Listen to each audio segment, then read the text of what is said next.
Ustaz Harun, seorang ustaz terkenal di kampungnya, dikenal sering memberikan ceramah keagamaan dengan gaya penuh karisma. Setiap kali ia berbicara, jamaah yang hadir selalu terpaku pada kata-katanya. Dengan suara yang lantang namun menenangkan, ia membahas isu-isu kehidupan sehari-hari, mengaitkannya dengan nilai-nilai agama. Penduduk kampung memandangnya sebagai panutan, seorang yang bukan hanya bijak, tetapi juga rendah hati. Seiring berkembangnya teknologi, Ustaz Harun tidak hanya berdakwah melalui mimbar di masjid. Ia melihat peluang besar dalam media sosial untuk menjangkau lebih banyak orang. Dengan bantuan anaknya, ia mulai membuat video pendek berisi ceramah singkat, doa harian, dan inspirasi keagamaan. Kontennya dengan cepat menarik perhatian ribuan orang. Jumlah pengikutnya meningkat pesat, dan ia menjadi semakin dikenal, bahkan di luar kampungnya. Di balik karisma dan senyum hangat yang ditampilkan di depan jamaah dan pengikut media sosialnya, Ustaz Harun menyimpan sisi lain yang jarang diketahui orang. Ketika tidak sedang berada di hadapan kamera atau di mimbar, sifat aslinya perlahan terungkap. Di ruang-ruang privat bersama orang-orang terdekat, ia sering melontarkan hinaan terhadap mereka yang dianggapnya kurang beriman atau tidak sejalan dengan pemikirannya. Orang-orang itu bodoh, mudah sekali percaya. Ceramah sedikit, langsung merasa tersentuh, ujarnya suatu malam kepada salah seorang asisten pribadinya sambil tertawa sinis. Padahal, kalau mereka tahu seperti apa aku sebenarnya, mungkin mereka akan lari. Tidak hanya itu, Ustaz Harun kerap memanfaatkan statusnya untuk kepentingan pribadi. Ia menjalin hubungan dekat dengan para tokoh berpengaruh, bukan untuk memperjuangkan kepentingan umat, melainkan untuk mendapatkan keuntungan materi. Ia menerima sumbangan dalam jumlah besar dari para donatur yang percaya bahwa uang itu akan digunakan untuk pembangunan pesantren atau program sosial. Nyatanya, sebagian besar dana itu digunakan untuk memperbaiki rumah pribadinya, membeli barang-barang mewah, dan membiayai gaya hidupnya yang jauh dari sederhana. Di media sosial, ia kerap memamerkan aktivitas yang tampak dermawan, seperti memberikan bantuan kepada fakir miskin atau menyantuni anak yatim. Padahal, semua itu hanyalah rekayasa untuk konten. Tak jarang, setelah kamera dimatikan, ia melontarkan ucapan seperti, "Habis waktu buat hal-hal kecil seperti ini. Tapi, ya, lumayan buat pencitraan." Beberapa orang yang menyadari kemunafikan ini mulai merasa kecewa. Namun, mereka ragu untuk berbicara, takut dicap sebagai pembenci agama atau difitnah balik oleh pendukung fanatik Ustaz Harun. Apalagi, Ustaz Harun memiliki pengaruh besar di komunitasnya dan dikenal pandai berbicara. Ia dengan mudah bisa membalikan tuduhan dan merendahkan kredibilitas orang yang mencoba mengungkap kebenaran. Kampung kecil tempat Ustaz Harun tinggal dikelilingi sawah hijau yang luas dan aliran sungai jernih yang menyejukkan mata. Penduduknya hidup dengan damai, saling membantu dalam suka dan duka. Di tengah kesederhanaan itu, Ustaz Harun menjadi sosok yang begitu diagungkan. Namanya disebut dengan penuh hormat, dan keberadaannya dianggap sebagai berkah besar bagi kampung tersebut. Setiap pagi, penduduk sering melihatnya berjalan ke masjid dengan pakaian gamis putih dan peci yang bersih. Dengan senyum ramah, ia menyapa siapa saja yang ditemui, dari anak kecil hingga para orang tua yang duduk di beranda rumah mereka. Ustaz Harun itu seperti malaikat, ujar Bu Siti, seorang penjual sayur di pasar, kepada pelanggan yang lain. Setiap kata-katanya bikin hati tenang. Kalau ada dia, rasanya semua masalah hidup terasa lebih ringan. Kegiatan dakwahnya yang sering diunggah ke media sosial juga menjadi kebanggaan bagi warga kampung. Mereka kerap membicarakan betapa beruntungnya kampung mereka memiliki ustaz yang dikenal hingga ke kota besar. Bahkan, ketika ada tamu dari luar kampung, warga sering membawa mereka ke masjid untuk mendengar langsung ceramah Ustaz Harun. "Lihatlah, dia itu benar-benar panutan," kata Pak Arif kepada seorang tamunya. "Kampung kami jadi lebih religius sejak dia mulai berdakwah." Setiap Jumat, masjid penuh sesak oleh jamaah, baik dari dalam maupun luar kampung. Orang-orang rela berdiri di luar hanya untuk mendengar suara Ustaz Harun yang lantang dan penuh semangat. Ceramahnya selalu diselingi dengan kisah-kisah yang menginspirasi, membuat orang menangis haru atau tertawa kecil. Tak sedikit yang menyebutnya sebagai penyambung lidah Tuhan karena kebijaksanaannya. Ketika Ustaz Harun memulai program sedekah kolektif untuk membantu fakir miskin, seluruh warga berbondong-bondong ikut berpartisipasi. Kalau Ustaz Harun yang minta, pasti untuk kebaikan, kata Pak Rahmat sambil memasukkan uang ke dalam kotak sumbangan. Kita harus mendukung dakwah beliau.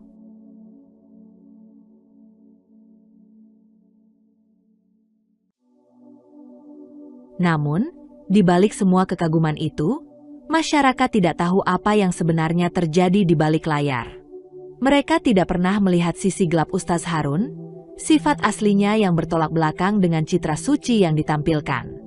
Mereka percaya sepenuhnya pada apa yang mereka lihat dan dengar, tanpa sedikit pun menyadari bahwa ada kepalsuan yang disembunyikan rapat-rapat.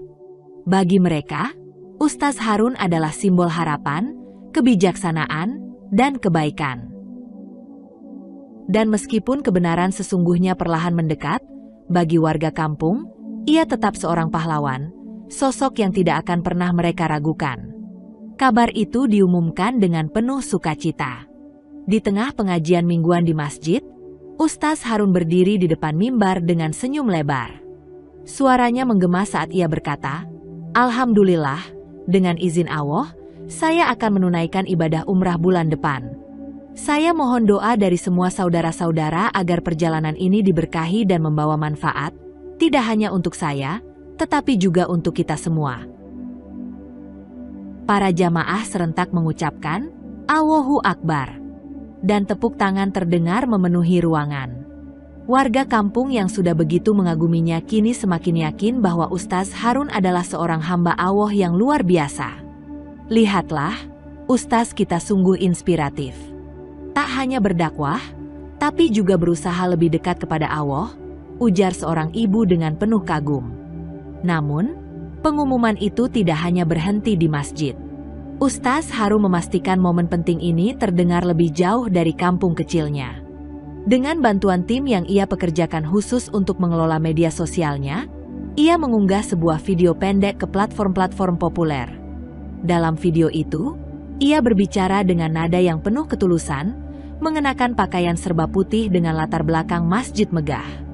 "Sahabat-sahabatku yang dirahmati Allah," katanya dalam video tersebut, "umrah adalah salah satu cara kita mendekatkan diri kepada Sang Pencipta. Saya mengajak Anda semua untuk terus berdoa agar kita senantiasa diberi kesempatan menjalankan ibadah seperti ini." Tak lupa, ia menyisipkan doa panjang yang diakhiri dengan permintaan agar para pengikutnya membagikan video tersebut untuk menyebarkan semangat kebaikan. Respons di media sosial luar biasa. Ribuan komentar membanjiri unggahannya. "Semoga Ustaz Harun diberi kelancaran," tulis seorang pengikut. "Kami terinspirasi oleh semangat Anda, Ustaz," tambah yang lain. Ada pula yang menawarkan bantuan dana untuk perjalanan, meskipun kenyataannya, seluruh biaya sudah ditanggung oleh sumbangan dari donatur yang percaya penuh pada visinya.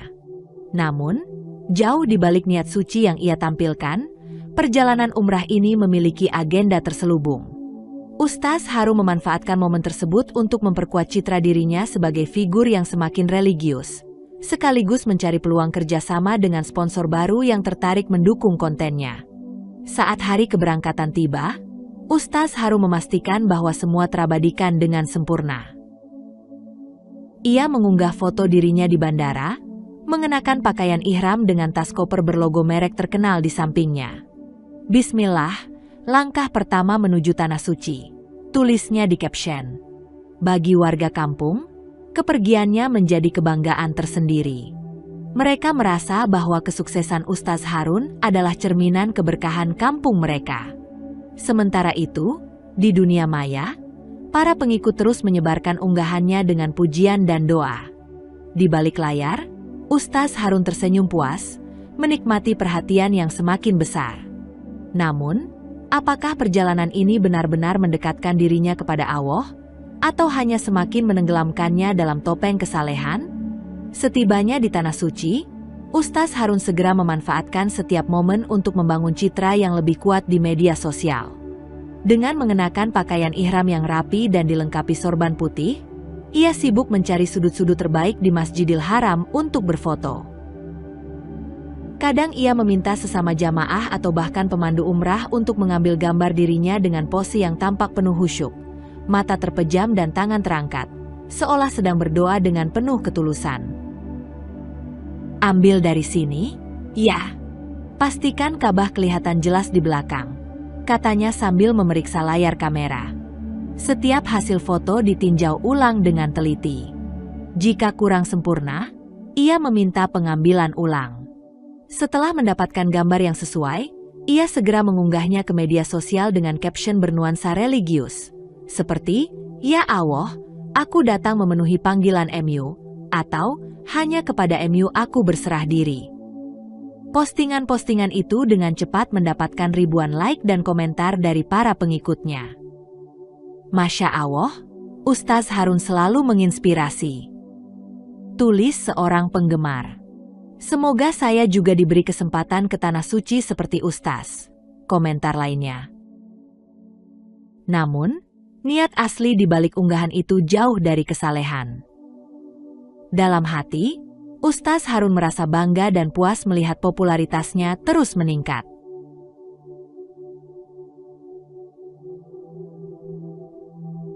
Ia bahkan sempat merekam video pendek saat sedang berjalan di sekitar Ka'bah, berbicara dengan nada penuh kesungguhan. Sahabat-sahabatku, di tempat ini saya merasakan kedamaian yang luar biasa. Mari kita semua perbanyak ibadah dan mendekatkan diri kepadanya, katanya sambil melirik kamera, memastikan sudut pencahayaan tetap sempurna. Setelah kamera dimatikan, ia segera memeriksa hasil rekaman. Bagus, ini pasti viral, gumamnya puas. Di luar perhatian orang banyak, beberapa jamaah yang lebih peka mulai merasa ada sesuatu yang ganjil. Mereka melihat Ustaz Harun lebih sering sibuk dengan ponselnya atau meminta difoto daripada menghabiskan waktu untuk beribadah. Namun, tak ada yang berani berbicara, mengingat statusnya yang begitu dihormati. Setiap langkah Ustaz Harun diatur dengan cermat. Ia merekam dirinya berjalan perlahan mendekati Ka'bah, berhenti di tempat strategis untuk mengambil video dengan latar belakang menara masjid yang menjulang tinggi. Dalam video itu, ia berbicara dengan nada hikmat. Sahabat-sahabatku, inilah tempat di mana segala dosa terhapus, tempat yang penuh berkah. Mari kita manfaatkan setiap detik untuk mendekatkan diri kepada Allah. Namun, setelah kamera dimatikan, ia segera memeriksa hasil rekamannya. Tidak cukup dramatis. Ambil ulang, kali ini lebih dekat dengan Ka'bah, katanya kepada seorang anggota rombongan yang ia jadikan asisten dadakan. Di tengah keramaian jamaah yang berdoa dengan penuh khusyuk, Ustaz Harun justru sibuk mencari sudut pengambilan gambar yang berbeda. Ia berpose di depan Ka'bah, memotret dirinya dengan tangan terangkat seolah-olah sedang memanjatkan doa. "Ini harus jadi highlight hari ini," ujarnya sambil mengetik caption penuh makna. "Di tempat yang paling suci ini, aku berserah hanya kepadamu, ya Allah." Selama berada di Masjidil Haram, waktu-waktunya lebih banyak dihabiskan untuk mencari peluang konten daripada beribadah. Ia merekam video tutorial cara memakai ihram dengan benar, membuat vlog perjalanan dari hotel ke masjid, hingga mengatur sesi foto di depan air Zam-Zam. Setiap unggahan mendapatkan respons luar biasa di media sosial, dengan ribuan komentar penuh pujian dari para pengikutnya.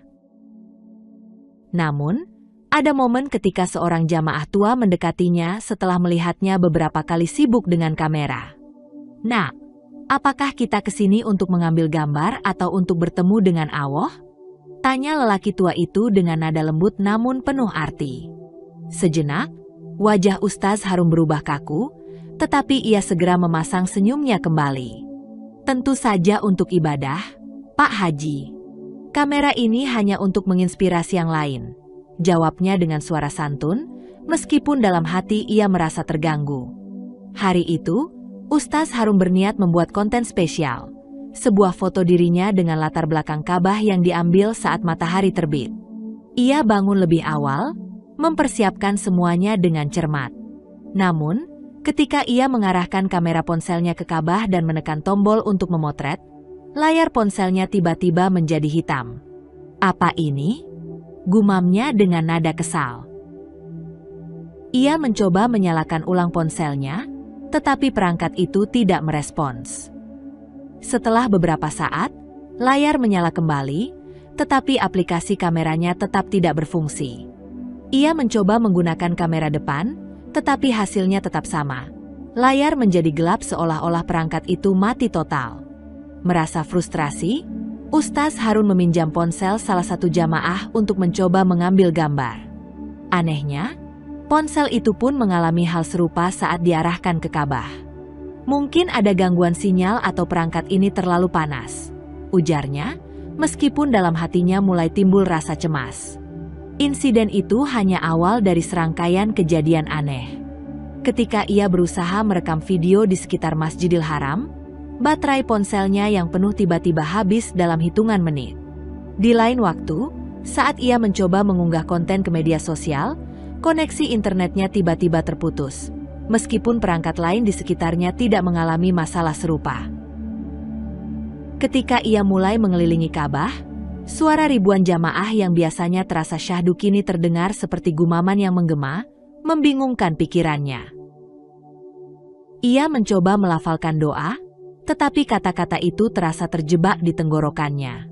Perlahan, rasa pusing mulai merayapi kepalanya. Langkahnya melambat.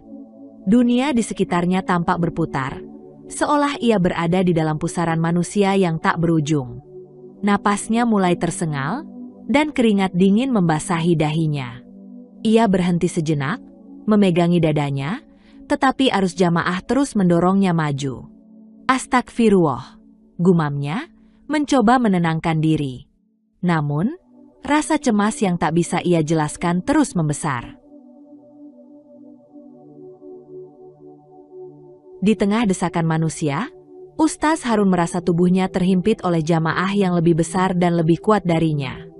Ketika ia mendongak, ia melihat wajah-wajah yang tidak dikenalnya.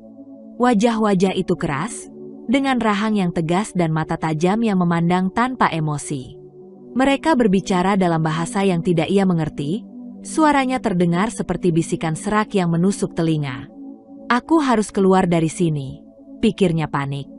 Ia mencoba bergerak ke samping, tetapi semakin ia mencoba, semakin erat desakan dari tubuh-tubuh besar itu.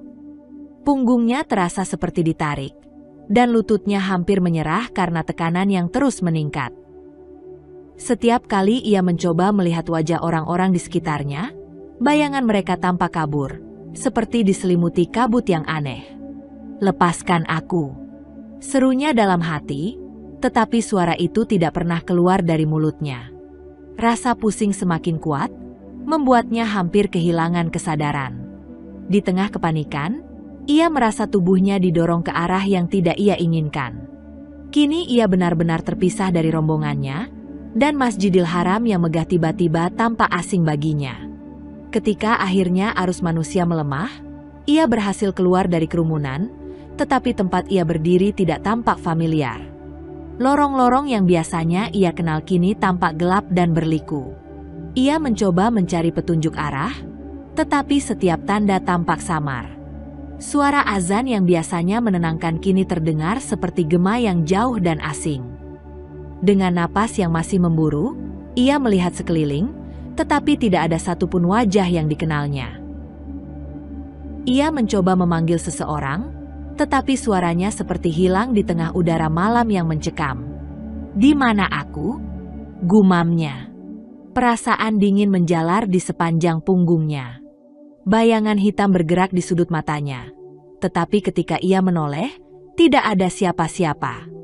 Jantungnya berdegup kencang, dan ia mulai melangkah cepat tanpa arah, berharap menemukan jalan keluar. Namun, semakin ia berjalan, semakin ia merasa tersesat. Setiap belokan yang ia ambil seolah membawa dirinya lebih jauh dari tempat ia seharusnya berada. Ketakutan mulai menyelimuti dirinya. Ia mengingat nasihat yang sering ia berikan kepada jamaah, di tanah suci, luruskan niat dan ikuti hati yang bersih. Tetapi sekarang, ia merasa niatnya tidak pernah benar-benar murni. Apakah ini balasan untuk apa yang selama ini aku lakukan? Pikirnya. Tiba-tiba, ia mendengar langkah-langkah berat di belakangnya. Ketika ia menoleh, bayangan beberapa sosok besar terlihat mendekatinya. Langkah mereka lambat namun pasti, dan suara mereka bergumam dalam bahasa yang tidak ia pahami. Wajah mereka tetap tidak terlihat jelas, tetapi aura yang mereka pancarkan membuat bulu kuduk Ustaz Harun berdiri. Dengan sisa tenaga, ia berlari ke arah yang tampak seperti pintu keluar. Namun, bayangan-bayangan itu terus mengikuti, membuatnya semakin panik. Dalam benaknya, hanya satu doa yang ia ingat. Ya Allah, selamatkan aku. Tetapi apakah doanya akan dijawab? Ataukah ini ujian yang lebih berat dari yang pernah ia bayangkan? Pagi itu, suasana Masjidil Haram tampak lebih ramai dari biasanya.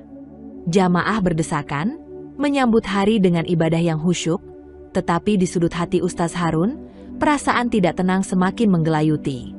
Ia kembali memiliki niat yang sama, untuk menciptakan sebuah foto dramatis di depan Ka'bah. Dalam bayangannya, foto itu akan menjadi unggahan yang mendapatkan ribuan like dan komentar pujian. Ia menatap Ka'bah dengan mata berbinar, merasa bahwa momen ini adalah kesempatan emas. Ini foto yang harus sempurna, pikirnya, menyesuaikan posisi tubuhnya dengan hati-hati. Ia berencana untuk bersujud dengan penuh khusyuk, seperti yang sering dilihatnya dalam foto-foto jamaah lain. Namun dengan tambahan dramatis. Wajah tertunduk dalam sujud, tangan terentang, seolah menyentuh tanah suci dengan sepenuh jiwa. Namun, ketika ia memulai gerakan sujud, sesuatu yang tak terduga terjadi. Tiba-tiba, tubuhnya terasa seperti terhenti di udara, dan ia tersungkur ke tanah dengan kekuatan yang luar biasa. Tidak ada yang menyangka, dan sejenak seluruh dunia di sekitarnya tampak terhenti. Tangan yang sebelumnya ia angkat dengan penuh keyakinan kini terasa kaku, dan tubuhnya gemetar hebat. SSSHHH. Ustaz Harun terengah-engah, berusaha mengatur napas. Tubuhnya seolah tak bisa digerakkan. Perasaan aneh yang sebelumnya hanya datang dalam gelombang kecil kini menguasainya sepenuhnya. Ia merasa seperti ada sesuatu yang menekan tubuhnya dengan kekuatan luar biasa. Sebuah beban tak terlihat yang membuatnya hampir tak bisa bernapas. Tubuhnya terasa begitu berat, seolah beban dosa dan penyesalan yang terpendam bertumpuk di atas pundaknya.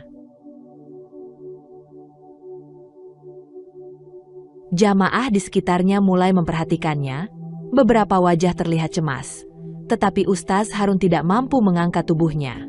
Rasa pusing yang datang tiba-tiba semakin menyakitkan. Pandangannya kabur, dan suara bising dari jamaah di sekelilingnya menjadi semakin jauh, seolah terhalang oleh dinding yang tak terlihat. Setiap usaha untuk berdiri hanya membuat tubuhnya semakin lemah. Kenapa ini terjadi? Pikirnya, hampir panik. Ia ingin bangkit, ingin berdiri kembali dan melanjutkan niatnya untuk foto dramatis itu, tetapi tubuhnya tidak mau mendengarkan. Sebuah suara bergema di dalam kepalanya, suara yang tidak pernah ia dengar sebelumnya. Apa yang kau cari di sini? Apa yang kau harapkan? Apakah ini ibadahmu? Suara itu bergema, makin lama makin keras, seolah ingin menekan semua kesombongan dalam dirinya. Tiba-tiba, rasa dingin mulai merasuki tubuhnya, dari ujung kaki hingga puncak kepala.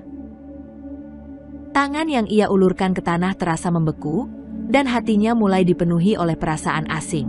Sesuatu yang antara ketakutan dan penyesalan. Aku telah salah, pikirnya, tetapi ia tak bisa mengungkapkan kata-kata itu. Jamaah sekitar mulai mendekat.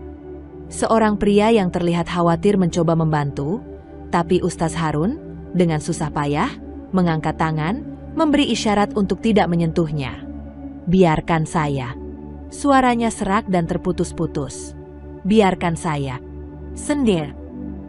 Namun, Meskipun ia ingin sekali mengatasi perasaan takut yang semakin menyelimuti, tubuhnya seolah tidak mau bekerja sama. Seperti ada kekuatan yang menahannya, membuatnya terperangkap dalam posisi itu, terpojok di tengah keramaian. Tubuhnya semakin gemetar, dan keputusasaan mulai merayap perlahan. Beberapa jamaah yang mengelilinginya mulai berbisik. Apa yang terjadi pada Ustaz Harun? Bukankah dia sering memberi ceramah dengan penuh karisma? Ada yang khawatir, ada juga yang mulai curiga. Tetapi di balik perasaan cemas, Ustaz Harun tak bisa menghindar dari kenyataan bahwa momen ini adalah sebuah peringatan yang besar. Ya Allah, desahnya dalam hati, apa yang harus aku lakukan? Rasa sesak di dadanya semakin kuat. Aku datang ke sini untuk mencari kemuliaan, tetapi apa yang aku dapatkan? Hanya kehinaan. Dalam ketegangan yang semakin mencekam itu, tubuhnya masih tergeletak di lantai, dengan tubuh yang sulit digerakkan, seolah waktu berhenti, dan dunia terasa semakin jauh. Semua perhatian kini tertuju padanya. Namun dalam benaknya, hanya ada satu pertanyaan yang menggetarkan. Apakah ini akhir dari perjalananmu, Ustaz Harun? Ustaz Harun terbaring di atas lantai Masjidil Haram. Tubuhnya masih gemetar setelah kejadian yang mengerikan itu. Suasana di sekitarnya terus bergulir, tetapi dunia seolah berhenti baginya. Pandangannya kabur, dan suara-suara sekitar terasa semakin jauh. Seluruh tubuhnya terasa lelah, seperti telah menghabiskan semua tenaganya dalam satu pertempuran yang tak terlihat. Namun, perasaan paling kuat yang ia rasakan saat itu adalah kekosongan yang mendalam. Akhirnya, tanpa bisa menahan lagi, air mata itu tumpah. Ia menangis, terisak-isak, tanpa bisa menghentikan kesedihannya. Dalam diam, ia merasa betapa selama ini ia telah menipu dirinya sendiri. Betapa sombongnya ia, memamerkan citra religius yang hanya ada di luar dirinya. Sementara di dalam, hatinya kotor dengan kepura-puraan dan keserakahan. Ya Allah, suara isaknya terdengar terputus-putus. Ampuni aku. Ampuni segala dosa-dosaku. Ampuni aku yang selama ini hanya mencari perhatian dan tidak benar-benar mendekatkan diri kepada MU. Air mata yang mengalir tidak hanya sebagai penyesalan, tetapi juga sebagai beban yang selama ini ia sembunyikan. Selama ini, ia merasa dirinya lebih baik dari orang lain, merasa lebih religius, lebih pantas, lebih murni di mata orang banyak. Tapi di tanah suci ini, di depan Ka'bah, ia merasakan sesuatu yang jauh lebih dalam, kesadaran bahwa ia tidak lebih baik dari siapapun. Malam itu, di tengah Masjidil Haram yang dipenuhi jamaah, Ustaz Harun benar-benar merasa kecil. Perasaan hampa itu tak bisa dihindari. Ia merasa bahwa air mata yang jatuh tidak akan pernah cukup untuk menghapus dosa-dosanya yang terpendam. Setelah kembali dari umrah, Ustaz Harun merasa tidak ada yang sama lagi. Perjalanan spiritual yang seharusnya menjadi titik balik hidupnya justru membuka luka yang lebih dalam. Sesampainya di kampung halaman, langkahnya terasa berat, namun harapan baru menyelimuti hatinya. Sebuah keinginan untuk memulai hidup yang lebih baik. Namun, begitu ia tiba di rumah, ia merasakan keheningan yang aneh. Rumah yang biasanya penuh dengan suara tawa dan obrolan istrinya, kini terasa sepi. Ia mencari-cari di setiap sudut rumah, berharap untuk melihat wajah istrinya. Namun tidak ada seorang pun di sana.